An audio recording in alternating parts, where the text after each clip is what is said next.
Even during normal use of a device, many things could go wrong.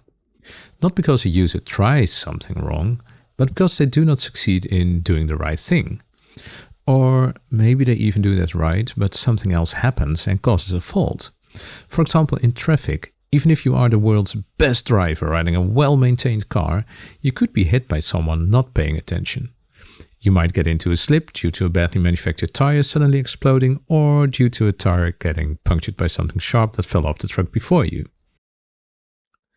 For our electrosurgical system, we'll go through each of the phases of the intended use process that you just read about, and then for each of these phases, we will take some steps for which we'll try to come up with a hazardous situation and a consequential harm while considering the 6 aspects of the intended use. When useful, we'll indicate whether these are random faults or systemic faults. If these things do not sound familiar yet, you could review the PDF with the stepwise approach for risk management and the videos in the previous sections once more. Later in this course, we will look into how to prevent or reduce the risks that we find, but first we do the risk inventory. So let's start with phase 1, preparing the device for use. In step 1b, the user must connect a new sterile delivered handheld device, the scissors. There is a biohazard that could lead to a random fault when the user accidentally doesn't have clean hands or gloves and touches the shaft or tip of the scissors after opening the package. This may lead to patient infections. In the same step, there's an electromechanical hazard. If one of the pins of the connector is a bit bent or the connector is plugged in a bit tilted, one of the connector pins might short circuit with another or not connect at all. One of the potential consequences of this could be that at the moment the surgeon wants to cut and coagulate a blood vessel so it doesn't bleed after cutting, the device only mechanically cuts with its sharp blades, but does not coagulate. This could delay surgery and cause severe blood loss. If the pins fail due to wrong insertion, it's a random fault. But if they fail due to a bad design or production, it's a systemic fault. There is a probability for each of those, and they share the same potential consequential harms.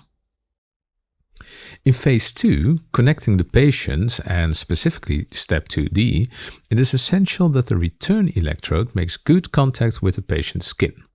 This is because then the area through which the current has to go is as large as possible, and thus the current density at that point as low as possible. If only a small part of the patch is in good contact with the skin, all current flows through a tiny area of the patch, creating a high current density and thus a potentially dangerous temperature rise and skin burns where the electrode contacts the skin. And if there is no proper contact at all, the electrical current loop will not be closed and no current will flow when the surgeon presses the foot switch.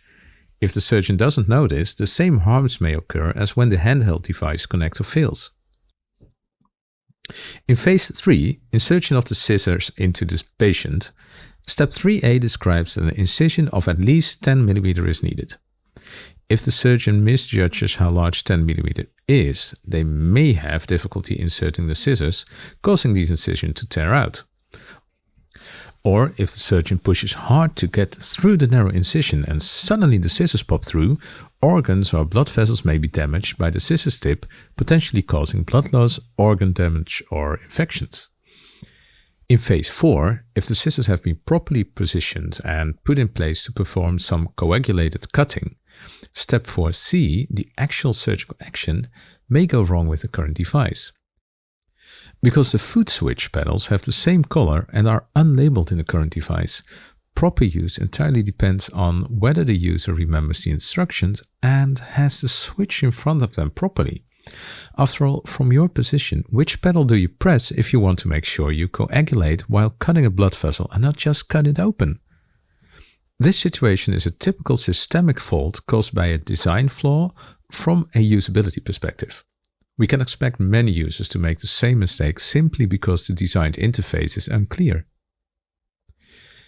For phase 5, retracting the scissors, imagine you are having the laparoscopic camera inside the patient in a position to see the scissor jaws. That's perfectly according to the prescribed step 5a. And then you retract the scissors and they move out of the image and you see blood dripping into the image. You look at the patient and see that you were so focused on keeping the jaws closed that you squeezed the handles real tight and one of them bent, releasing the closing mechanism and causing the scissors to open by themselves. Due to that, the scissors tore a large artery and enlarged the skin incision with the open scissors. This situation occurred because of a systemic fault in the instructions. The camera should also visualize the retraction path as much as possible, not just the scissors tip. But maybe the cause was also a random fault during the retraction, material failure. Or worse, the material failure may be a systemic fault if the design was calculated too weak or the handles had a manufacturing defect. Phase 6, turning off and decoupling the device, shows once more why it is so important to consider the entire use process and life cycle of the device in your risk analysis. In step 6c, the current device interface does not help the user to know when the device is cooled down enough to touch, or that it should never be touched at the tip. So if the user touches the device too soon or touches some plastic object with the scissors if they're still hot, skin may get burned or the object may get damaged. So hopefully you have now seen how risks lure in every little corner, even when your user is on Santa's nice list and knew what to do and tried to do it right.